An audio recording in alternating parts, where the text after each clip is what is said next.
এই দেখো ঘুগনি মানে মোটামুটি শেষ পর্যায়ে। কালকের আমার বোন চলে গেছে, তো চলো হাজবেন্ড সব। তো প্রথমেই বলি এটা কিন্তু শনিবারের ভিডিও। তো গত 2 দিন ধরে তোমরা কিন্তু কোনো রকম কোনো ভিডিও পাচ্ছ না। সব রকম ভিডিওই কিন্তু আমার করা রয়েছে, ওই যে এডিটিংয়ের কাজ করা হয়নি। তারপরে এডিটিং করলেও আপলোড দেওয়ার অনেক সমস্যা হয়েছিল, এই কারণেই আমি তোমাদের কোনো রকম কোনো ভিডিও দিতে পারিনি। তো আজকে থেকে পর তোমরা ভিডিও পেয়ে যাবে। আমার বাপের বাড়ি ছিল শনিবার কালী পুজো, সো সেই সব ভিডিওগুলো আজ থেকে তোমরা পেয়ে যাবে। হ্যালো এভরিওয়ান, কেমন আছো তোমরা সবাই? আশা করছি অনেক ভালো আছো, আমিও ভালো আছি। পূজাস ডেলি ব্লগে তোমাদের আরও একবার অনেক স্বাগত, অনেক ভালোবাসা। আর আজকে শনিবার, আর এখন ঘড়ির কাঁটায় বাজছে বিকেল 4:05। ওই দেখো 4:05 বাজে। তো আমি রেডি হয়ে গিয়েছি, কারণ যাব হচ্ছে বাপের বাড়ি। এই যে একটা সালোয়ার পরেছি দেখছো, আগেও দেখেছো পরতে, এই সালোয়ারটা নতুন কিছু নয়। তো চুলটা শুধু বেঁধে নেবো, চুলটা এখনো বাঁধা হয়নি, কারণ কি বলতো চুলটা ভিজে রয়েছে, শ্যাম্পু করেছিলাম এই কারণে। তো বেশি কিচ্ছু একদম সাজিনি, একদম সিম্পলভাবে সেরেছি, শুধু আইলাইনার, কাজল, লিপস্টিক, ব্যাস এটুকুই, ঠিক আছে। আর এই হাবি জাবি কোনো রকম কিন্তু কোনো মেকআপ আমি করিনি, শুধু পাউডার দিয়েছি মুখে, এছাড়া কিচ্ছু নয়, কারণ বাইরে গেলেই ঘামবো ভীষণ।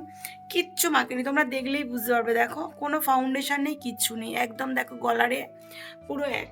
তো চলো যাই, ব্যাগটা নাও, ব্যাগ নাও। এই যে চুলটা বেঁধে নিয়েছে, দেখো সেই যে কামড়ি কিনেছিলাম ওই কামড়ি। আর কালকের আমার বোন চলে গেছে, তো চলো হাজবেন্ড সব হচ্ছে চাবি আসে দিচ্ছে। কোথায় গেলে? নিচে চলে গেলে, চাবিগুলো দিলে না। তো চলো, আমার ভাগ্যে পড়েছে চাবি দেওয়া, চলো চাবিটা দিই। সব এত মানে লাইট, তো চাবি দিতে মানে কি বলবো, ঘরটা ফেলে যেতে কেমন মন কেমন হয় বলো। চলো আবার চলে আসবো, কোনো ব্যাপার না, বেশি দিন তো থাকছি না, কারণ মেয়ের রয়েছে স্কুল, থাকলে একদম চলবে না, ঠিক আছে। আর শাশুড়ি মারা তো বাড়িতেই রয়েছে। চলো,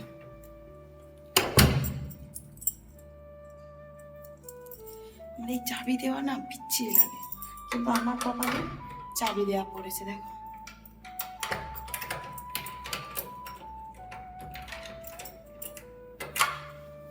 চলো,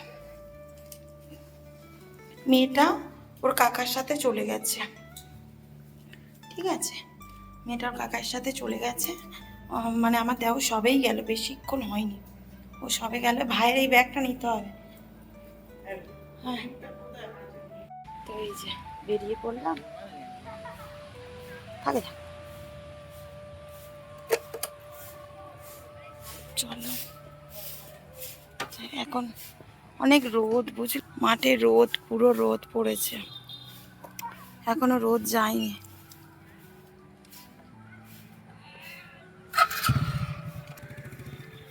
চলো, আজকে একেবারে না আমি মুখেই সব বলবো, কারণ ভয়েস দিতে পারবো না আমি সেখানে। হ্যাঁ হলো কাটিউ মাঠে খেলতে এসেছে, ওই যে আমার ছোট দেওর খেলছে, সচিন তেন্ডুলকার হবে আমার ছোট দেওর।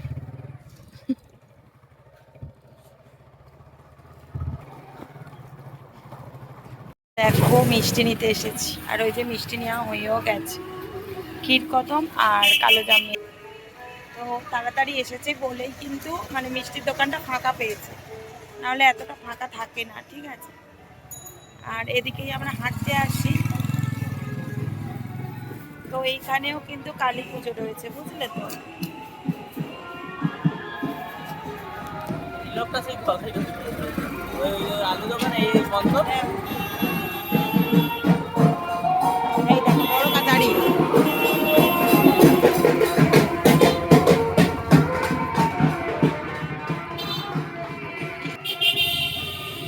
আন্টি ফোন করেছে। তো এবছরের মতো কোনো বছরই কিন্তু আমি এত তাড়াতাড়ি বাপের বাড়ি যাইনি।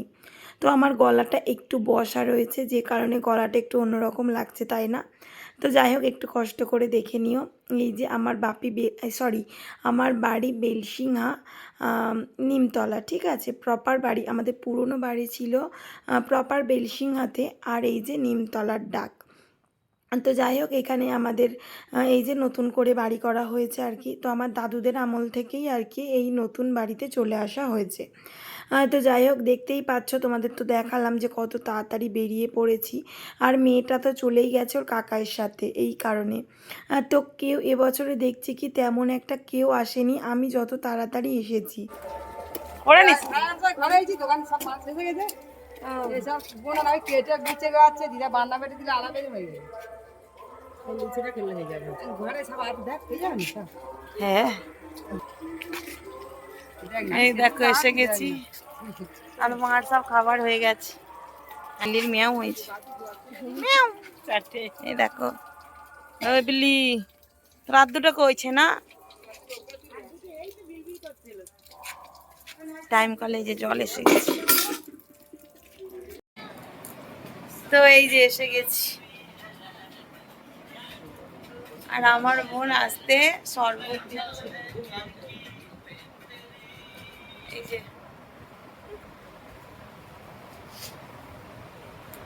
ঠান্ডা ঠান্ডা, এই যে জলের ব্যাগটা রচনা করে দিস না মাজা। আমার ব্যাগ এনেছিস? কি ব্যাগ? সিঁড়িতে কি ব্যাগ রেখেছিস? এনেছিস? এই না খা না, তুই কি খেয়েছিস? খেয়েছি সন্দেশ। সন্দেশ খাবি? এই বলিস রচনা মাজা ঢুকি দিয়ে আছে কি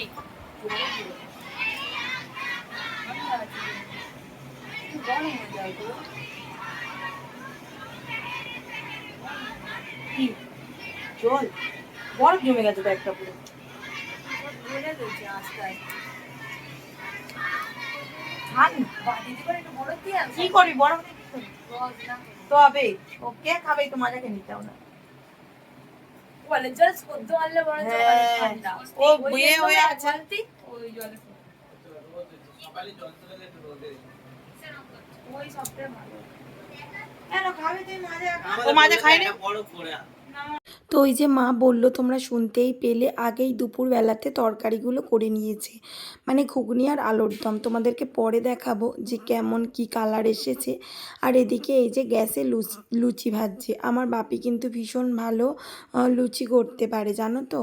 আমাদের কালী পুজোতেও দেখতে পেয়েছো আমার বাপিই করেছে, মানে লুচি প্রতি বছর যেই থেকে আমার বিয়ে হয়েছে তার মানে পরে থেকেই আমাদের বাড়িতে কিন্তু কালী পুজোর লুচির দায়িত্ব সব সময় বাপির উপরেই থাকে।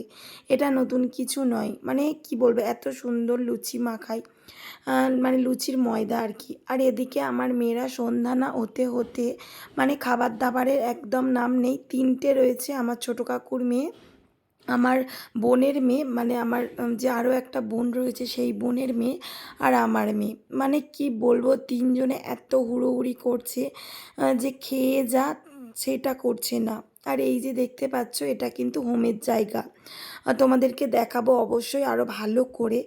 প্রতি বছর কিন্তু খুব বড় করে আমাদের এখানে যজ্ঞ হয়, অনেক লঙ্কা পোড়ায় জানো তো, কিন্তু একটুও চোখের জ্বালা করে না। তো আগে থাকতাম আমি সারা রাত কালী পুজো জাগতাম, কিন্তু যেই থেকে আমার বিয়ে হয়ে গেছে তারপর থেকে আর সাহস হয় না, মানে আর সাহস নয় আর পারি না, মানে কি বলবো আর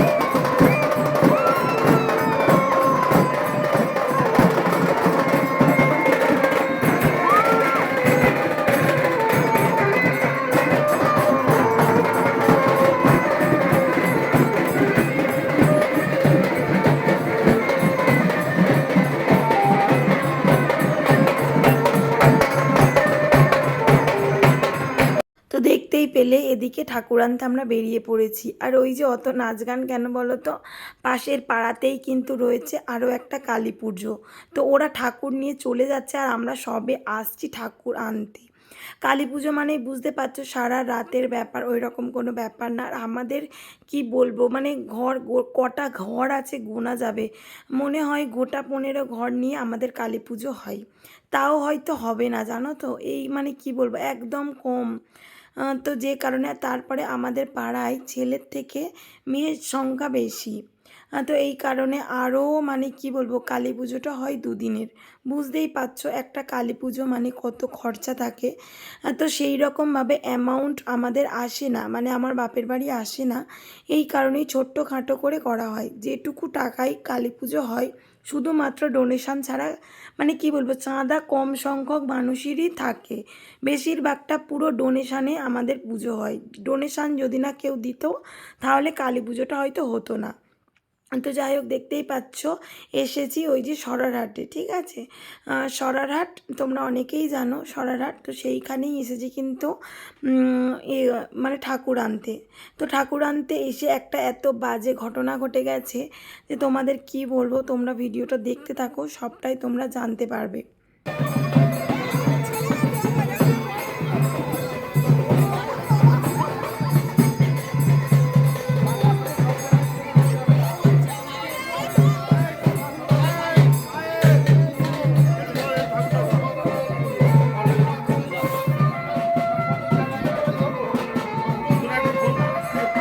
বুড়াই বুড়াই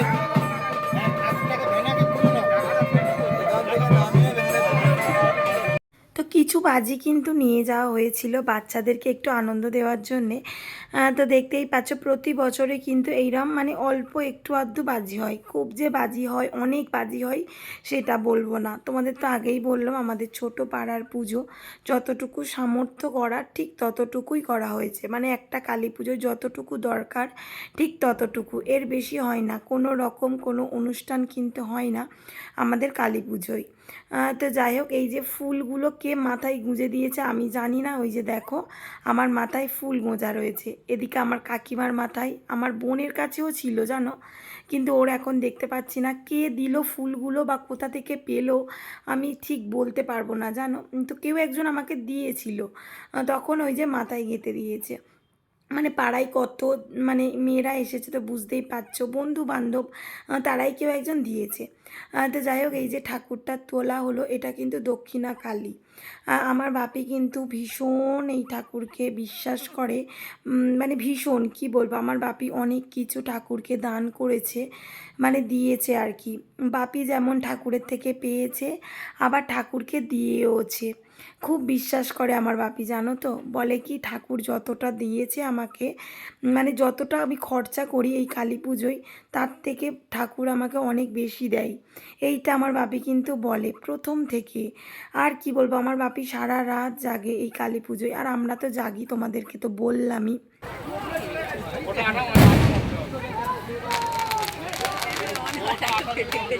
তো তারপরে এই যে ফেরার পথে তো এদিকে ঠাকুর নিয়েও চলে যাচ্ছে, আর আকাশটা না কেমন বিদ্যুৎ চমকাচ্ছিল সেই সময় জানো।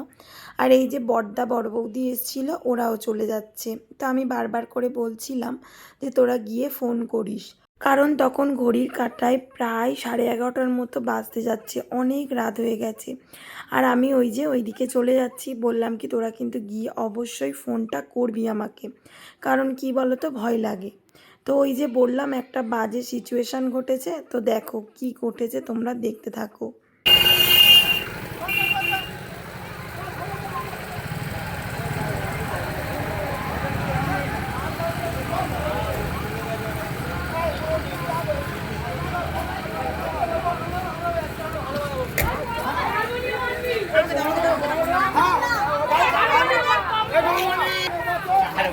তো গাইস এই যে আমরা নাচছিলাম, আর এমনিতে এবছরের ব্যঞ্জন একদমই ভালো হয়নি, ঠিক আছে। আর তো যে কারণে একটা কাকু বলেছে যে ভালো বাজেনি, তো ওরা কি করেছে খুলে নিয়ে চলে গেছে পুরো ব্যঞ্জন, এই কারণে তো ভীষণ রাগারাগি করছে সবাই। তো এইভাবে খুলে নিয়ে তো যাওয়াটা একদমই উচিত হয়নি, কোথাও কি কালী পূজায় এরকম হয় না, খারাপ হয়েছে ওদের, কিন্তু এই রাগারাগিটা করা একদমই উচিত হয়নি, যেহেতু এতগুলো টাকার ব্যাপার, ঠিক আছে। তো ওই দেখো সবাই চলে, কোনো বছর কিন্তু এটা আমাদের সাথে। কোনো বছর হয়নি, ঠিক আছে, এবছরই হলো এইরকম একটা বাজে সিচুয়েশনে আমরা পড়লাম আর কি। তো ওই যে ব্যঞ্জনওয়ালারা যে বাজায়নি, তো এই কারণে মানে কি বলবো, একটু তর্কাতর্কি কথা কাটাকাটি হয়ে গেল। তো আর কি বলবো, যাই হয়ে যাক, আমি খালি দাদাদেরকে একটা কথাই বললাম, কালী পুজো মানে 5টা 5 রকম মানুষ থাকবে। কোনো দিন একটা মানুষের যে তোমরা বাজাচ্ছ, মানে কারোর পছন্দ হবে কারোর পছন্দ হবে না, এটা স্বাভাবিক, সে বলতেই পারে, কিন্তু তোমাদের ওইটা মানে বাজনাটা খুলে নিয়ে চলে আসাটা একদম উচিত হয়নি। তোমরা বন্ধ করে রাখতে পারতে, যে না এইভাবে বাজানো যাবে না, তোমরা বন্ধ করে রাখতে পারতে, কিন্তু খুলে নিয়ে আসাটা একদম উচিত হয়নি, এটাই আমি শুধু বারবার বলছিলাম। তো যাই হোক, এই যে আমার বোন দেখো বাজি দেখে ভয় পায়, এই কারণে কানে হাত দিয়ে মানে কানে হাত দিচ্ছে। তো এদিকে এই যে ডালা আর কি সবাই দিচ্ছে। আর ঠাকুর মানে মোটামুটি চলে এসেছে, তোমরা দেখতেই পেলে, ওই যে বললাম বিদ্যুৎ চমকাচ্ছিল, এই কারণেই কিন্তু ঠাকুর নিয়ে আগে চলে এসেছে।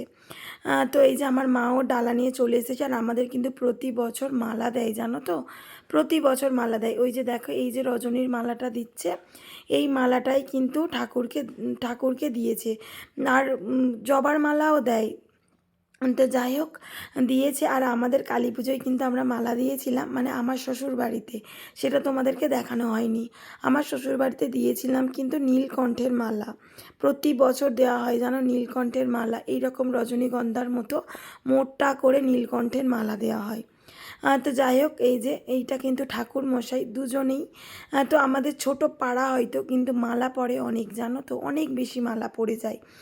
তো যাই হোক, মানে ঠাকুরের প্রতি সবার একটা ভালোবাসা রয়েছে, তাই না, যে না আমি মালা দেব, তো সেটাই। তারপরে ওই দেখো ওই যে ওই রজনীর গন্ধার যে মালাটা আছে, ওই মালাটা কি সুন্দর করে গাঁথা।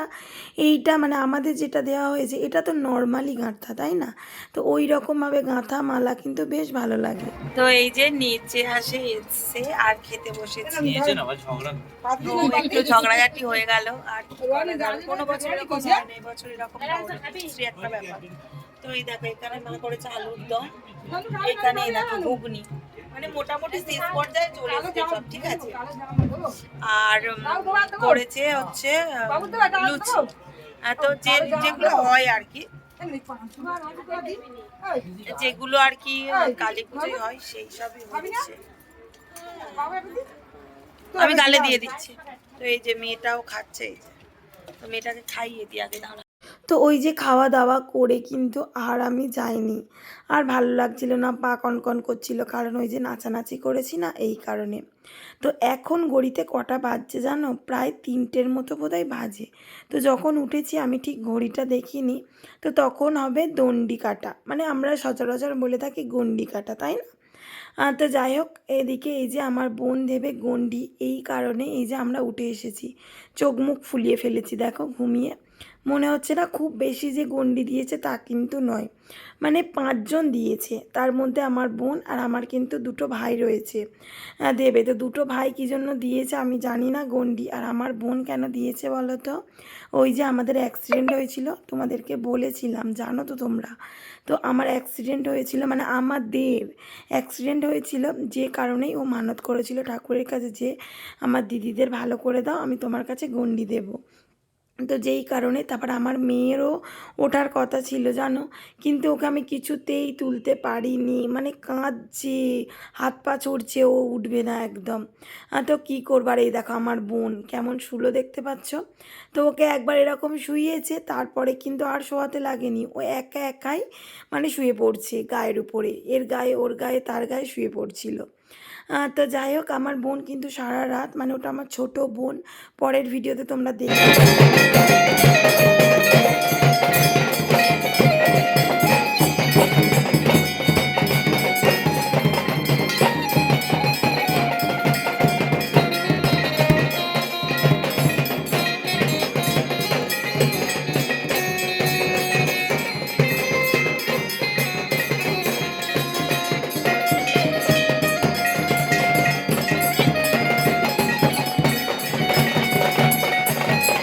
তো গণ্ডি দিলে কতটা কষ্ট হয় বলো তো, এই যে এদের এনার্জি লস নেই একদমই, তো গন্ডি দিয়ে আবার নাচ করছে দেখো। তো আমি কি বলবো, ওকে দেখে আমি বলছি তুই যা, এবার গিয়ে এবার ধুনো পোড়াবে। ওকে বারবার বলছে তুই চলে যা, গিয়ে চেঞ্জ করে আয়, চেঞ্জ করে আয়, মানে ব্রাহ্মণ ঠাকুর রেগে যাচ্ছে, তুমি যাও। কেউই তেমনভাবে ধুনো পোড়ায়নি, ও একাই পোড়াবে। তো যাই হোক, তবুও এই যে দেখো নিচেই যাচ্ছে, কারণ ওই যে বললাম ব্যঞ্জনওয়ালারা কিন্তু খুলে নিয়ে চলে গেছিলো। ভুল ভ্রান্তি তো মানুষের হয় বলো। তো যাই হোক, ওদেরও হয়তো দোষ ছিল আর আমাদেরও দোষ ছিল, তবুও মানে এমন সিচুয়েশান হবে না যেটার জন্যে পরে আফসোস করতে হয়, তাই না?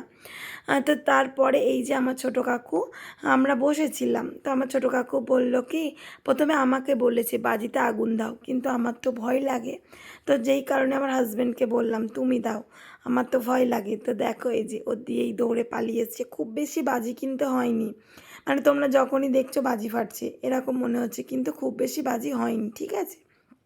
তারপরে এই যে বোন চেঞ্জ করে চলে এসেছে ধুনো জ্বালাতে। তো দেখো ওর কী সাহস। আমি কিন্তু না আগে গন্ডি দিয়েছি বিয়ের আগে, কিন্তু এই যে ধুনো পোড়াবো এই সাহসটা আমি পাইনি।